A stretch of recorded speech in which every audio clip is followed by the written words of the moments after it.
Perkenalkan, saya Ratna Kunti Krindani dari kelas 22F Prodi PLB dengan NIM 221F10142. Di sini saya akan menjelaskan tentang tuna laras.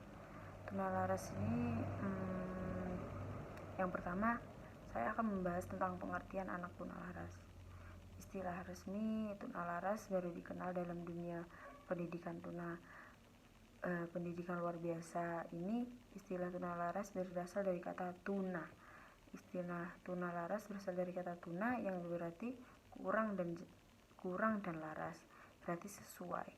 Jadi anak tuna laras ini berarti anak yang bertingkah laku kurang sesuai dengan lingkungan. Perilakunya sering bertentangan dengan norma-norma yang terdapat di dalam masyarakat tempat ia berada. Jadi yang pertama, anak tuna laras. Yang dimaksud di sini adalah anak yang mengalami hambatan atau kesulitan untuk penyesuaian diri terhadap lingkungan sosial, bertingkah laku menyimpang dari norma-norma yang berlaku, dan dalam kehidupan sehari-hari sering disebut anak nakal, sehingga dapat meresahkan atau mengganggu lingkungan keluarga, sekolah, dan masyarakat. 2. Sekolah luar biasa bagian tuna laras adalah suatu lembaga pendidikan yang memberikan pelayanan pendidikan secara khusus bagi anak tuna laras.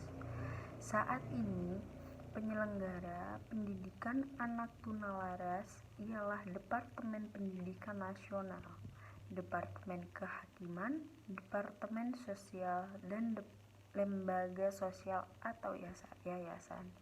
3. Pendidikan terpadu.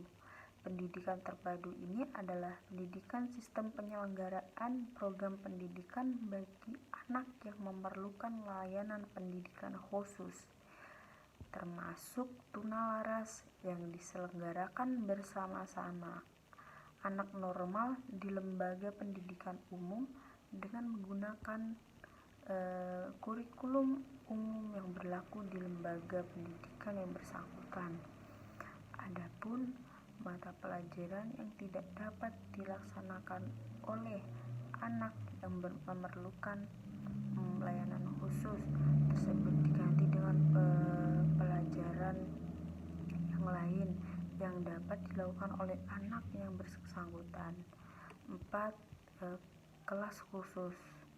Kelas khusus ini suatu bentuk pelayanan pendidikan bagi anak yang memerlukan pelayanan pendidikan khusus, termasuk anak tuna laras, melalui kelompok belajar di lembaga pendidikan umum dengan menggunakan kurikulum umum yang berlaku di lembaga pendidikan yang bersangkutan.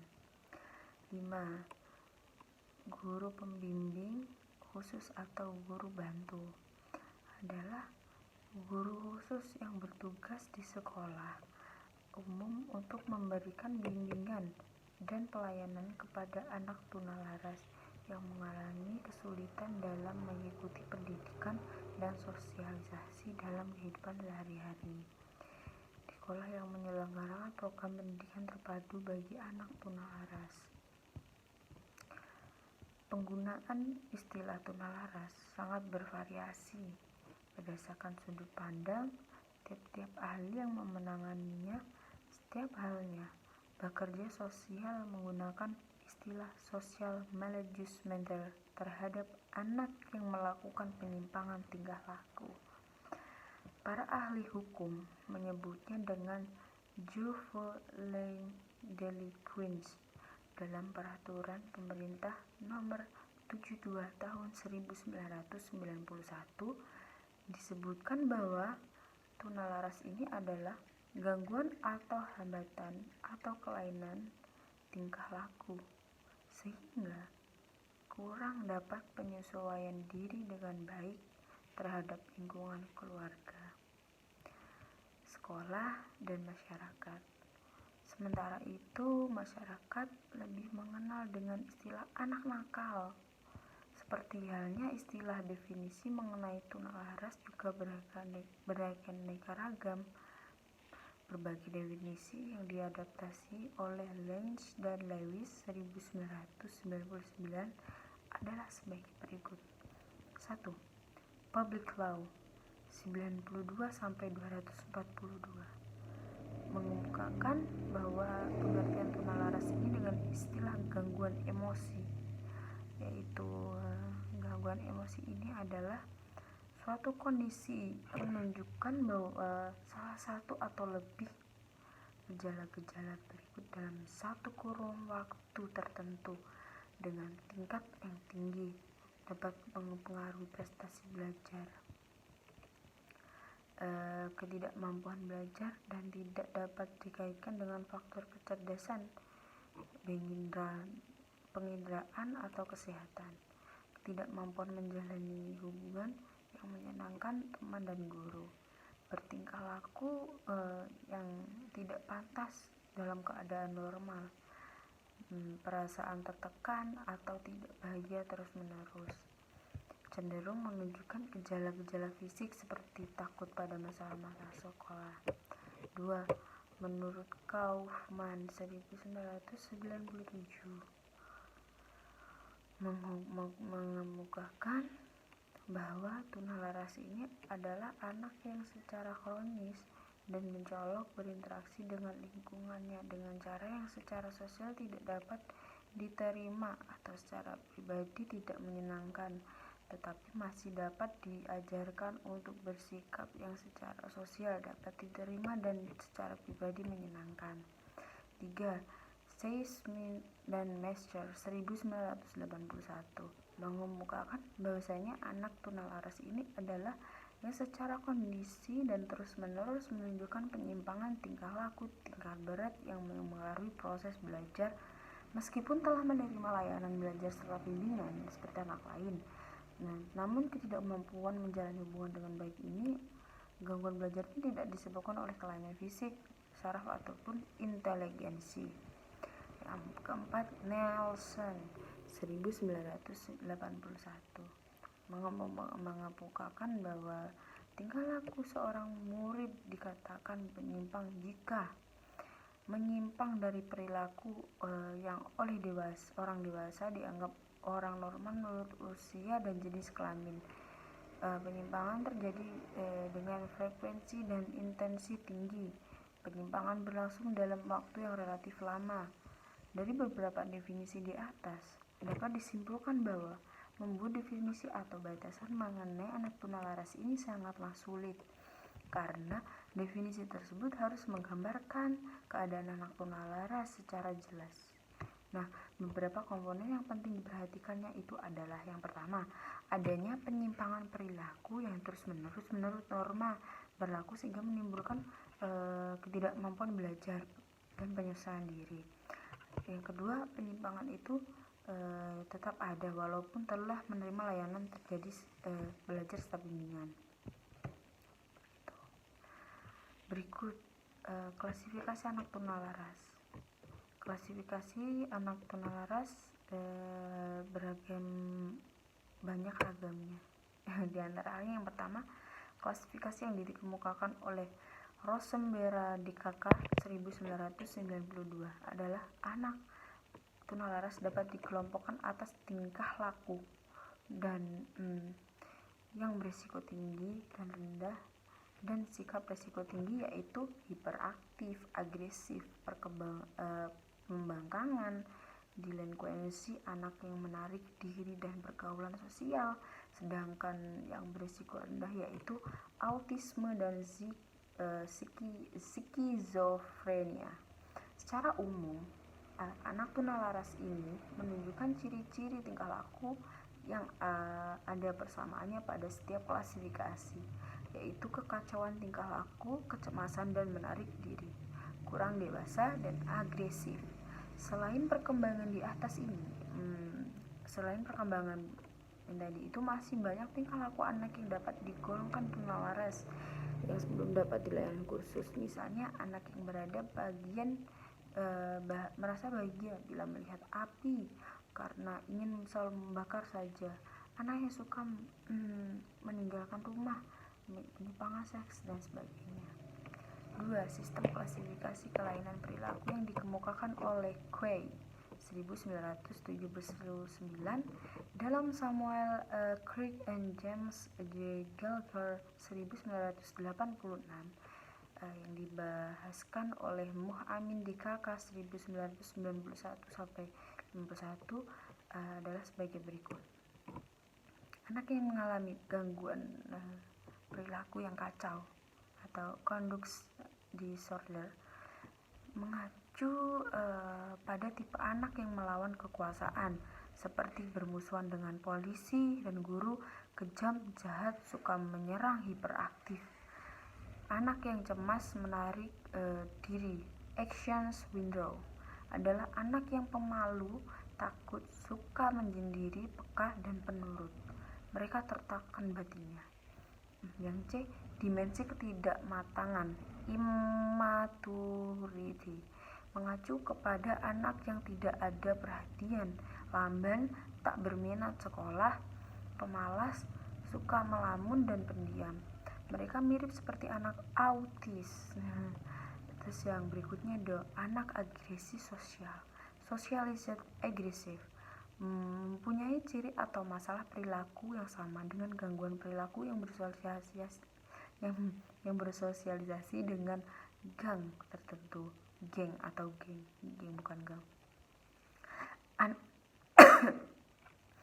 Anak tipe ini termasuk dalam perilaku pencurian dan pembolosan.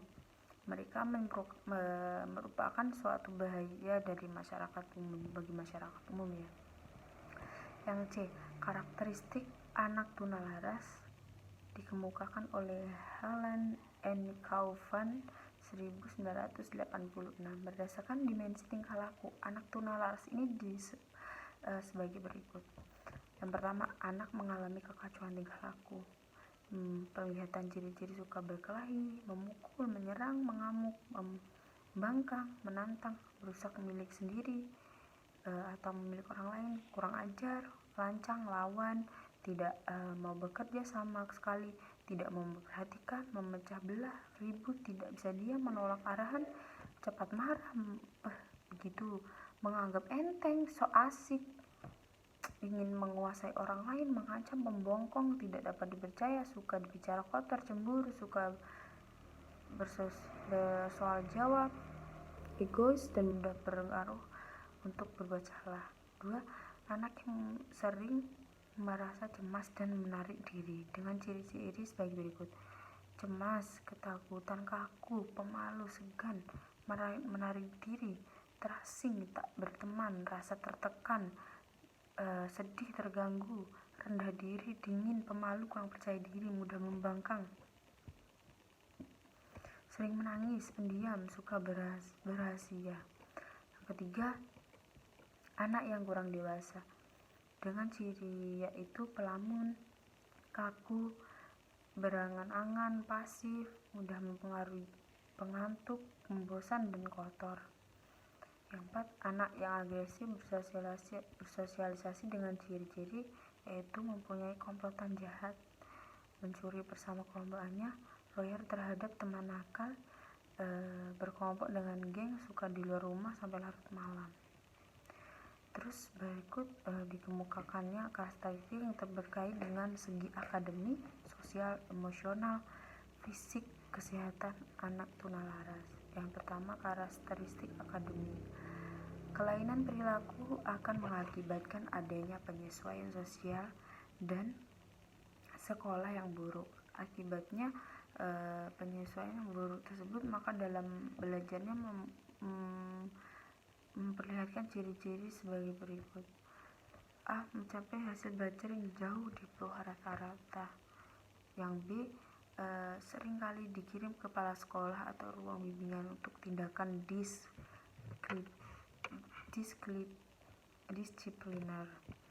Yang berikutnya, seringkali tidak naik kelas atau bahkan keluar sekolahnya, seringkali membolos sekolah, lebih sering dikirim ke lembaga kesehatan alasannya sakit perut sehingga istirahat, Anggota keluarga, terutama orang tua, lebih sering mendapat panggilan dari petugas kesehatan atau bagian absensi.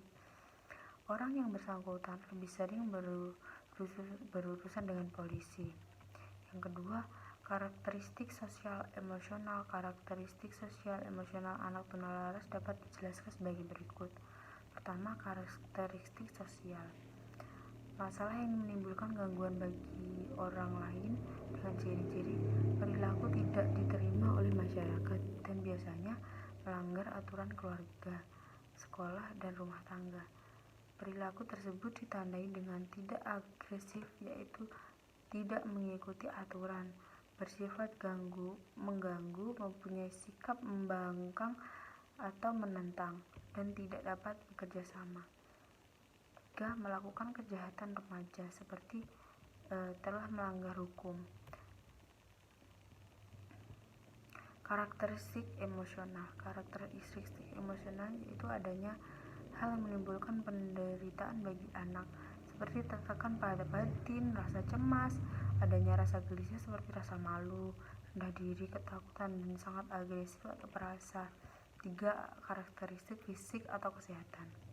Karakteristik fisik atau kesehatan ini anak tunalaras ini ditandai dengan adanya gangguan makan, gangguan tidur, dan gangguan gerakan. Seringkali anak merasa adanya sesuatu yang tidak beres pada jasmaninya. Ia mudah mendapat kecelakaan, merasa cemas terhadap kecelakaan, merasa cemas terhadap kesehatan, merasa seolah-olah sakit, seperti lainnya yang berwujud dengan kelainan fisik. Penggolongan anak tunalaras ini dapat ditinjau dari segi gangguan, hambatan, kualifikasi, berat, ringannya kenakalan dengan sebagai berikut. Pertama, menurut jenis gangguan atau hambatan. Gangguan emosi. Anak tunalaras yang mengalami hambatan atau gangguan emosi terwujud dalam 3 jenis perbuatan, yaitu senang, sedih, lamban, cepat marah, dan refleks tertekan.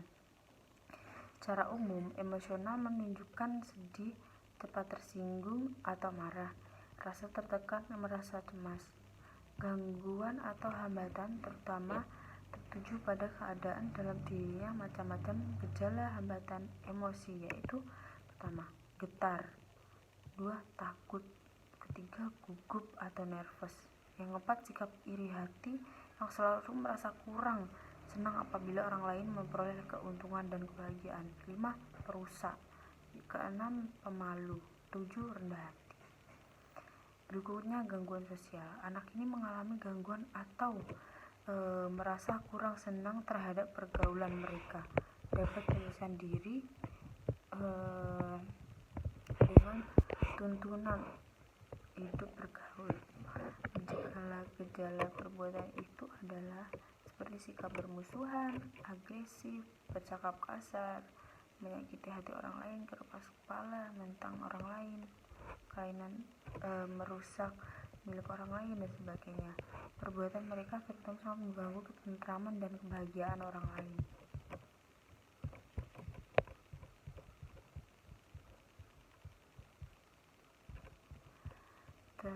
Berikutnya, beberapa data tentang anak tunalaras dengan gangguan sosial, antara lain mereka datang dari keluarga pecah atau broken home, atau yang sering kena marah karena kurang diterima oleh keluarganya.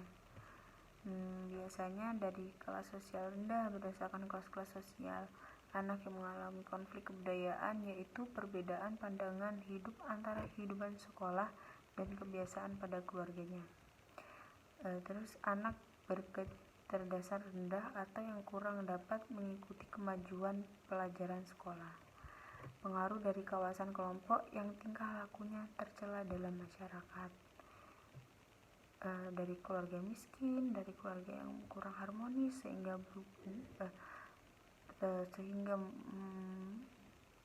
membutuhkan kasih sayang dan batin umumnya bersifat perkara. Salah satu contoh, ketika sering mendengar anak delinkuensi. Sebenarnya anak delinkuensi merupakan salah satu bagian anak tunalaras dengan gangguan karena sosial perbuatannya menimbulkan kegoncangan, ketidakbahagiaan, atau ketidaktentraman bagi masyarakat.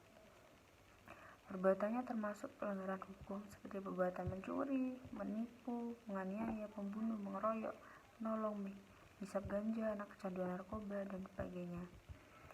Berikut klasifikasi berat ringannya kenakalan. Ada beberapa kriteria yang dapat dijadikan pedoman untuk menetapkan berat ringan. Kriteria adalah sebagai berikut. Besar kecilnya gangguan emosi, artinya semakin tinggi memiliki perasaan negatif terhadap orang lain, makin dalam rasa negatif semakin berat tingkat kenakalan anak tersebut. Berikut frekuensi tindakan, artinya frekuensi tindakan semakin sering dan tidak menunjukkan penyesalan terhadap perbuatan yang kurang baik, semakin berat kenakalannya. Berat ringannya pelanggaran atau kejahatan yang dilakukan dapat diketahui dari sanksi hukum. Tempat atau situasi kenakalan yang dilakukan, artinya anak berani berbuat kenakalan di masyarakat sudah menunjukkan berat dibandingkan dengan apabila di rumah. Mudah sukarnya dipengaruhi untuk bertingkah laku baik. Para pendidik atau orang tua dapat mengetahui sejauh mana dengan segala cara memperbaiki anak. Anak bandel dan keras kepala, suka mengikuti pertunjukan, termasuk kelompok berat. Tunggal atau ganda ketunaan dialami apabila seorang anak tunalaras ini mempunyai keturunan lain, maka dia termasuk golongan yang berat dalam pembinaannya. Maka kriteria ini dapat menjadi pedoman pelaksanaan penetapan berat ringan kenakalan untuk dipisah dalam pendidikannya. Teknik mengenal anak tunalaras. Ada beberapa cara untuk menetapkan teknik, yaitu 1. Secara psikotes. Psikotes ini dilakukan untuk mengetahui kematangan sosial dan gangguan emosi. Sedangkan alat tes yang lain yaitu tes proyektif yang memiliki beberapa jenis tes, yaitu pertama, tes Crawford. Tes ini memberikan gambaran mengenai keseluruhan kepribadian, kelainan perlunya psikoterapi. Gambaran ini ditafsirkan dari reaksi anak terhadap gambar-gambar yang terbuat dari tetesan tinta. Berikut Thematic Apprehension Test. Tes ini memperlihatkan berbagai situasi emosi dalam bentuk gambar-gambar. Gambar kepribadian dalam nampak dari tafsiran anak mengenai situasi emosional tersebut untuk disediakan skala khusus. Tes gambar orang. Dalam tes ini, persoalan-persoalan emosi nampak dari gambarnya yang harus dibuat oleh anak. Gambarnya ialah seorang laki-laki dan seorang perempuan. Display Fables Test. Tes ini memerlukan pemberian gambaran mengenai iri hati, rasa dosa, rasa cemas, tanggapan terhadap diri sendiri, ketergantungannya kepada orang lain. Yang berhak melakukan psikotes dan mengumumkan adalah psikolog, psikiater, dan konselor atau orang lain yang bawah bimbingannya. Tenaga-tenaga ini ada yang membuka praktek sendiri, ada pula yang bisa membuka praktek sendiri tetapi bekerja di fakultas psikologi, fakultas kedokteran, lembaga kesehatan, juga balai bimbingan dan penyuluhan, biro fakultas psikologi, dan sebagainya. 2. Soisometri. Soisometri adalah alat tes yang digunakan untuk melihat atau mengetahui suka atau tidaknya seseorang. Caranya ialah tanyakan kepada para anggota kelompok siapa di antara anggota yang mereka sukai. Setiap anggota hendaknya memilih menurut pilihannya sendiri. Dari jawaban itu akan diketahui siapa yang lain disukai oleh para anggota. Perlu diperingatkan bahwa hasil soisometri adalah hasil sementara yang perlu ditelaah terlebih lanjut. Anak terpencil dalam suatu saat tersebut tertentu, anak yang tunalaras bahkan mungkin tidak terpencil lagi dalam soisometri berikut. Walaupun demikian, soisometri dapat dipakai bersama-sama dengan cara yang lain. 3. Membandingkan dengan tingkah laku anak pada umumnya. Keadaan tunalaras dapat diketahui dengan jalan membandingkan tingkah laku anak dengan tingkah laku anak pada umumnya. Pekerjaan membandingkan boleh dilakukan setiap orang dewasa. Anak yang jahat dapat diketahui jahatnya oleh masyarakat. Demikian juga anak yang tidak jahat tetapi kelakuannya tidak sesuai dengan norma-norma berikut. Tetapi oleh masyarakat mempunyai ketentuan-ketentuan untuk menetapkan jahat dan tidaknya atau serasi dan tidaknya tingkah laku para anggotanya. Siapa yang melanggar ketentuan ini akan dibenci, dimarahi, disingkahi, malah ditindak, tetapi baik dan dihargai, diterima, dianggap, dipuji. Adanya gangguan emosi dan gangguan sosial karena penyesuaian yang salah. malah menjudgment. Tanda tanyanya adalah satu, hubungan antara keluarga, teman permainan, teman sekolah ditanggapi dengan tidak menyenangkan. 2. Senggolan bergaul, terasing, suka melarikan diri, tanggung jawab, menangis, kecewa, berdusta, penakut, kurang percaya diri, tidak mempunyai inisiatif, agresif, memperlihatkan perbuatan gugup, misalnya menggigit kuku, komat kami, dan sebagainya. Yang kan memeriksa ke biro konsultasi psikolog. Kadang-kadang kita tidak dapat membedakan apakah seorang anak tunalaras atau bukan. Dalam hal ini demikian dapat meminta bantuan biro fakultas psikolog karena biro tersebut melibatkan tenaga ahli yang terkait. Wewenang biro ini terutama adalah menentukan apakah seorang mengalami gangguan emosi sosial atau tidak. Setelah selesai ditelaah dan dianalisis, biro tersebut akan sedia memberikan petunjuk terarah mengenai anak tersebut, misalnya meminta agar kita lebih mendekati anak, menitipkan di salah satu lembaga pendidikan, dan sebagainya. Yang kelima, memeriksakan ke klinik psikiatri anak. Bentuk usaha ini untuk mengetahui anak tunalaras adalah dengan memeriksakan klinik psikiatris anak.